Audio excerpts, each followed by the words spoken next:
After the recent battle, more than half of the Marines were lost. The injured Hudson, in tears, just wanted to get out of there quickly. However, the belligerent Vasquez wanted to go back with the remaining ammunition and avenge their fallen comrades. Ripley immediately expressed opposition, deeming it too risky. She believed the best course of action was to drop a nuclear bomb on the site from the air. However, Company Representative Burke disagreed. He claimed the base was a massive investment for the company, and they didn't have the right to destroy it.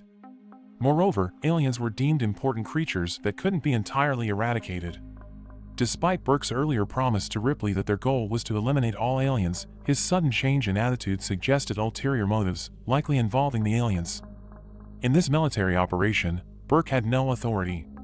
Now, as a sergeant, Hicks had command. He agreed with Ripley's proposal and immediately called for the backup ship. Everyone exited the armored vehicle, marking the location with flare sticks. However, the pilot failed to realize that an alien had sneaked onto the ship. By the time she noticed, it was too late. The unmanned ship spiraled out of control and crashed right in front of them, shattering any hope of escape. The little girl informed Ripley that they had to find a place to hide before nightfall because aliens prefer to be active at night. With the ship not returning on time and rescue being 17 days away, they were faced with a desperate situation. Despite the ample ammunition, Hicks delivered the grim news that rescue wouldn't arrive for another 17 days. Hudson, upon hearing this, instantly broke down. Now, they couldn't even endure for 17 hours, let alone days. In preparation for the impending danger, they consulted the blueprints of the base, identified all routes leading to the control room, and took immediate action. They sealed off all entrances to the control room and installed several automatic sensing machine guns in the only underground passage from the processing plant to the base. These machine guns would shoot automatically if anything approached. Once everything was set, Ripley took the little girl to the medical room and equipped her with a location-tracking wristwatch. Ripley then went to the lab with the intention of destroying the two Facehugger specimens. However, Bishop refused because Burke had specifically ordered that the specimens be taken back to Earth for research. Infuriated, Ripley found Burke, intending to persuade him to stop this madness. However, Burke remained unyielding, insisting on taking the specimens back to Earth. The two argued incessantly, and in frustration, Ripley had to leave. Suddenly, the base's alarm sounded, indicating that aliens had appeared in the underground passage. The automatic sensing machine guns started firing, rapidly depleting their ammunition. Two of the guns quickly ran out, and the remaining two were also running low. This suggested a staggering number of aliens. With the last of the ammunition about to run out, Hicks, armed and ready, prepared to charge forward. However, with only 10 rounds left, the machine guns suddenly stopped firing. It seemed the aliens had been driven away, but they would return soon. The remaining ammunition was insufficient to face the next wave of attacks. Worse, due to the daytime crash of the ship, the emergency vent for the atmospheric processor was damaged. This massive machine would explode in 4 hours, with a blast radius capable of leveling the entire base. They had to figure out a way to remotely pilot a ship from the main ship for self-rescue, otherwise, they would all be doomed. At this moment, Hicks thought of the base's communication system.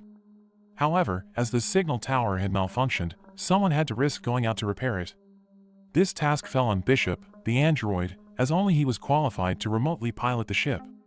There was a convenient pipe leading directly to the signal tower from the control room. If all went well, the ship would arrive in about 3 hours. During this time, the remaining people had to defend the control room. Perhaps sensing the power of the machine guns, the aliens remained quiet for a long time. Bishop successfully reached the outside, repaired the base's communication system, and successfully remotely piloted a ship toward their location. Meanwhile, Ripley arrived at the medical room.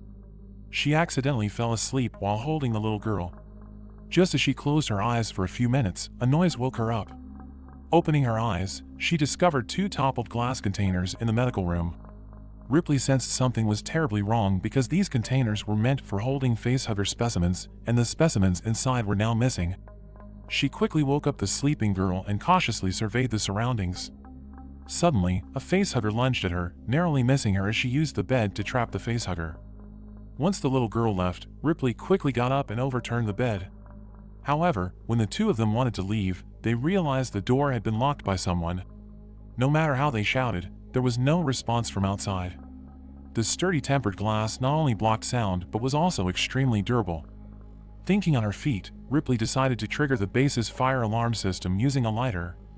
This method indeed worked, and Hicks, who noticed the anomaly, quickly arrived with others. Simultaneously, facehuggers attacked the two. Ripley was inadvertently entangled around the neck, risking parasitization. Another facehugger was preparing to attack the little girl, but she noticed it in time and wedged a table against the wall. In this crisis, Hicks finally broke the window and rushed in. With the coordinated efforts of the group, they quickly dealt with the two facehuggers and successfully rescued the two. Ripley knew that Burke was behind all this, intending to use facehuggers to parasitize the two and then transport their bodies back to Earth. This way, he could bypass Earth's quarantine station and sneak aliens back. This devious plan infuriated everyone. Hicks, in anger, was ready to pull him out and execute him. However, the lights in the base suddenly went out. It seemed that aliens, far from being simple creatures, had cut off the power. Hudson and Vasquez quickly grabbed their trackers and went to the outside corridor to check.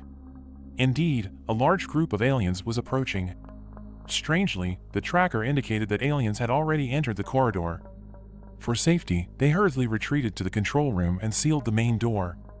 However, the tracker still showed that aliens were nearby. Everyone was bewildered, except for Ripley, who looked upwards. The others suddenly realized what was happening. In haste, Hicks pushed open the ceiling, confirming their suspicions. Aliens had crawled in through the ventilation ducts. Where they go over there? Get up! Everyone promptly opened fire, and the scene descended into chaos. Ripley had intended to escape with the little girl, but the only retreat was preemptively locked by Burke. This indirectly led to Hudson, who was covering the rear, being dragged away by aliens. The remaining few, under the cover of Vasquez, forcefully cut through the steel door. However, to their surprise, the next door was also locked. Selfish Burke didn't escape unscathed, stabbed to death by an alien. The trapped group, led by the little girl, found an escape route through the ventilation duct.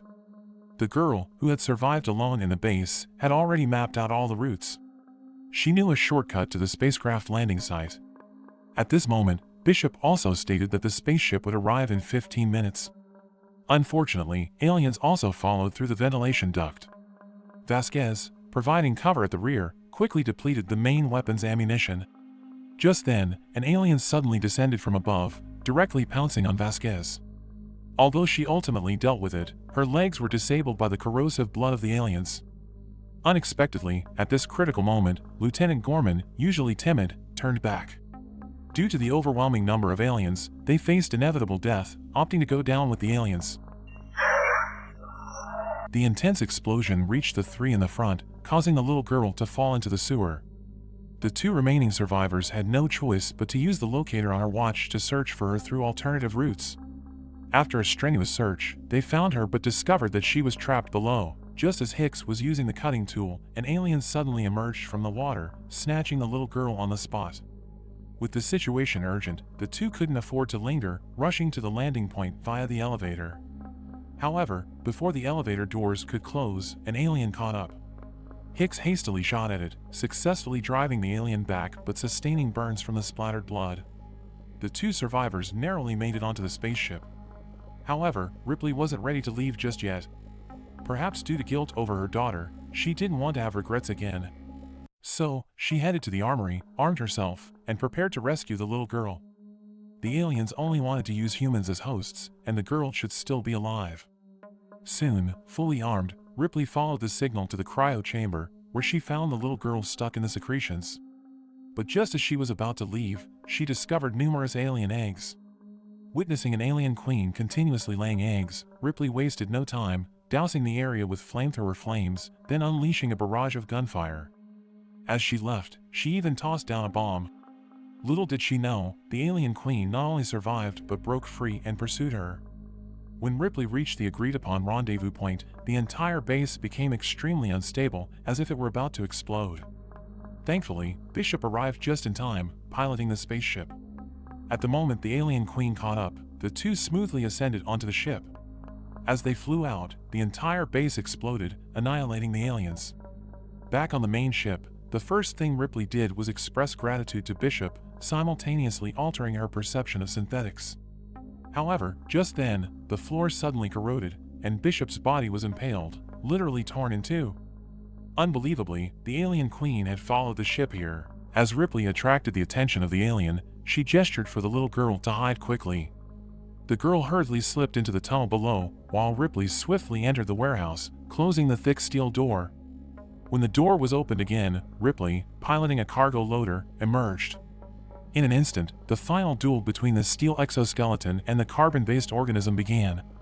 Despite having a clear advantage in strength, the loader was less agile. Ripley had to think fast. She promptly opened the lower hatch, intending to throw the alien into outer space. Utilizing the overwhelming force of the machinery, she successfully grabbed the alien. However, during the descent, she accidentally went down with it. Taking advantage of the moment when the alien was pinned, Ripley hurriedly climbed up. Unexpectedly, the alien's claws caught her. In a critical moment, she had to risk opening the last hatch, attempting to use suction to pull the alien into space. But even as the machinery dropped, the alien remained remarkably tenacious, gripping Ripley's foot. Eventually losing a shoe in the process, the alien was finally sent into outer space. However, the girl above was also affected. On the brink of sliding down, Bishop's upper body saved her. Ripley, putting all her strength into climbing up, pressed the button just in time to close the hatch, resolving the crisis. After placing the injured Hicks and Bishop into cryosleep chambers, Ripley and the little girl also lay down. But on the way back to Earth, an unexpected incident occurred once again.